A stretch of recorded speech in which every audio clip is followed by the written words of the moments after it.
Dahil nga, di ba, after 29 years muling nagkita si Consi Aiko Melendez at saka si Juan Miguel Bondo. Yes. Nagkaroon ng ikalawang pagkakataon ang kanilang pagmamahalan. Abay, kung ano-ano na naglalabasan, kesyo ito daw si Juan Miguel Bondo, gagamitin lang si Consi Aiko dahil papasok din daw siya sa mundo ng politika. Ay, tama. At pangalawa, peperahan lang daw Ay. ni Juan Miguel Bondo si Aiko Melendez.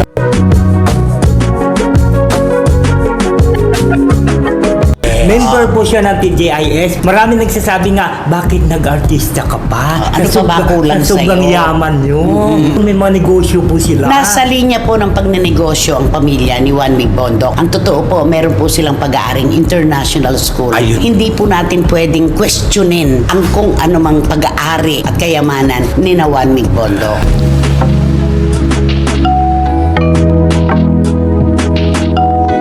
Bitiranang kolumnista na si Christopher Min pumalag sa balitang ginamit lang ni Juan Miguel Bondo si Aiko Melendez para sumikat muli.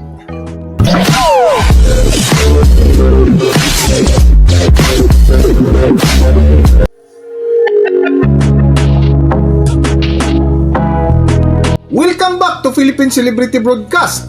Matapos nga ang malapelikula na love story ni na Aiko Melendez at Juan Miguel Bondo, ay maraming marites ang nakabang na after 29 years ng kanilang pagkawala sa mundo ng showbiz ay muling pinagtagpo ng tadhana na kung saan marami na naman ang mga kinikilig na mga batang 90s at mga batang Gen Z na kahit saan man sila magpunta ay inaabangan para makipag-picture taking. Ngunit habang lumalalim ang nakakakilig na pagsasama ng dalawa ay hindi maiwasan na habang umiinit ang kanilang tinginan ay may mga tao na gustong wasakin ang kanilang relasyon para magkahiwalay. Na isa nga sa pinag-initan ngayon ay ang aktor na si Juan Miguel Bondo na di umano ay ginamit lang si Aiko Melendez para sa sariling ambisyon. Ngunit sa latest vlog ng bitiranang kolumnista na si Christopher Min ay isa ito sa kanilang mainit na paksa na kung saan nilinaw nila kung ano at sino nga ba ang pamilya ni na Juan Miguel Bondo. Eto kasi, dahil nga, di ba, after 29 years muling nagkita si Consi Aiko Melendez at saka si Juan Miguel Bondo. Yes. Nagkaroon ng ikalawang pagkakataon ang kanilang pagmamahalan. Abay, kung ano-ano na naglalabasan, kesyo ito daw si Juan Miguel Bondo, gagamitin lang si Consi Aiko dahil papasok din daw siya sa mundo ng politika. Ay, alam mo. Grabe, no? Kung ako si Wabi, aray ko. Alam diba? mo. Aray ko, Aiko. Aray Parang ko, ganon. ay ko. Pero wag naman ganon. Kasi may pinanggalingan naman yung relasyon na ito. At saka unang-una po, kung talagang ang mahalaga kay Juan Mig ay ang mundo ng politika, sana noon pa. Correct. Ayo. Nung nga mga nakararaang panahon, dapat sumubok na siya. Pero hindi po ngayon at politiko itong si Consi Aiko ay susunod sa yapak niya. Si Juan Mig, hindi po totoo yun. Tama. At pangalawa, peperahan lang daw Ay. ni Juan Mig Bondo si Aiko Melendez. Ano masasabi Parang mo? hindi naman totoo yun. Kasi, Huwag parang, talagang Oo. hindi totoo. Malaking maling mali. Oo. Alam mo, hindi totoo yun kasi bago kayo magsalita niyan, tignan niyo muna Mag-research. history ni Juan Miguel Bondo kung sino siya. Yes. Member po siya ng TJIS. Marami nagsasabi nga, bakit nag-artista ka pa? Ano pa ba kulang sobrang sa'yo? yaman yun. May mga negosyo po sila. Nasa linya po ng pagnenegosyo ang pamilya ni Juan Miguel Bondo. Ang totoo po, meron po silang pag-aaring international school. Ayun. Malapit po sa celebrity. Dito sa Sports Plaza. Oo, Sports Plaza. At saka marami pa po silang ibang hanap buhay. Ang pamilya niya, lolo't lola niya, nakabase po sa Hawaii. Hindi po natin pwedeng questionin ang kung anumang pag-aari at kayamanan ni na Juan Miguel Bondo. Ito talaga ang social media. Alam mo yung mema lang. Oo nga. Mema lang. Bukod dito ay kinwestiyon din ng ilang netizens ang relasyon ni na Aiko Melendez at Juan Miguel Bondo na kung saan binalikan nila ang ilang haters ni na Aiko at Juan Mig ukol sa nakaraang relasyon ng dalawa na hindi nagtagal. Ngunit pinalagan niya ito ng bitiranang kolonista si Nanay Christie at sinabi nito na hindi tayo ang magdidikta sa naramdaman ng totoong nagmamahalan na kung makikita mo nga ngayon ay maraming kinikilig at natuwa sa kanilang lambingan. Para sa buong kwento, Narito ating panoorin ang video. Tapos naalala mo yung may nag-text sa atin sa CFM? Ang sabi, pareho naman silang hindi nagtatagal, kaya hindi rin sila magtatagal sa relasyon Ay, nila. grabe. Hindi po tayo ang magdidikta. Oo. Nakita naman natin kung gaano kaligaya ngayon. Si Aiko. Consi. Oo, magmasid lang po tayo. Makisaya tayo sa nangyayari sa dalawa. Huwag na tayong kumontra. Tsaka maganda si Martina, tapos si Andre. Di ba welcome na welcome sa puso nila? Totoo. Itong si Wanmig. Correct. Kahit kay Mami Elsie. Ganun naman talaga. Pag nakikita natin na ang mahal natin ay maligaya, maligaya rin tayo para sa kanya. Dapat ganun ang nararamdaman natin para sa Oo. kanila.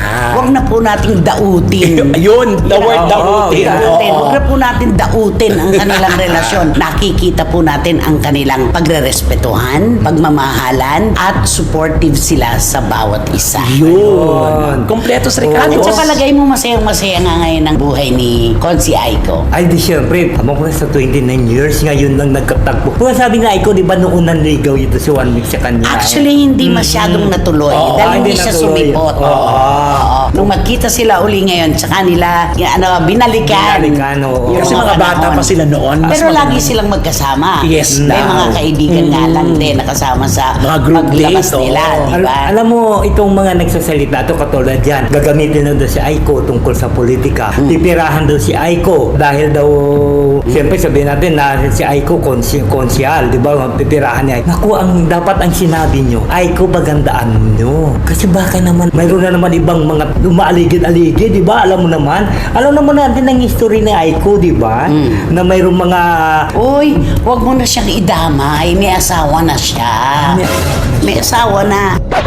may asawa na siya. Oo. Ano ka ba? May asawa na. Kaya wag mo nang pagbintangan na baka mamaya Sulota. biglang masulota solusyon.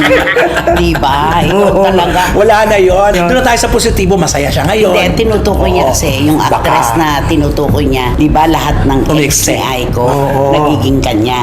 Pero meron na siyang asawa ngayon. Oo. Maligaya rin siya sa buhay Ay, niya. oo. Kaya Tito Manny Garcia at Tita Norsky, hindi nyo na ipagtatanong kung sino yan. Lalo na si Wating-Wating ng London na napakatulis pagdating sa blind item. Ate B. Si Miss Nags ng Belgium. Oo. Ang Tala Girls. Naku kayo pa. Sobra. Di ba?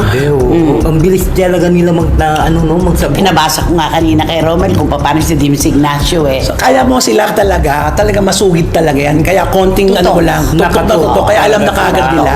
Alam ko yan si Direk Franny Zamora. Ay, isa din yan. Si Dan Clavesillas, si Dimas Ignacio, si Jamie Dacia. Marami po sila na talagang pagsultada pa lang ng SNN. Alam na nila yun. Nakatutok na. Oo. At maya-maya, tutunog na ang aking telepono. Nanay, si ganito at si ganyan yan. Matitibay. Si Tito Manny madaling araw kung tumawag. Ay, iba rin naman ganun. din yan. Ay, nako. Tsaka alam mo, affected si Tito Manny sa ating programa. Sobra. Ay, salamat. At ipinagpapasalamat namin yun sa inyo ni Tita Norsky. At saka siyempre, yung dalawa mong anak-anakan, hindi nagpapahuli yun. Sino? Si John Locsin at kasi Noli Locsin. Ay, ipinaso. Hindi, kasi talagang pagkita namin, nagtanong talaga sila, sino ba yung blind item ni nanay? Kung sabi ko, Ang ating video at kung nagustuhan nyo, huwag kalimutan mag-subscribe at pindutin nyo na rin ang notification bell para ma-notify kayo sa ating susunod na video. Maraming salamat!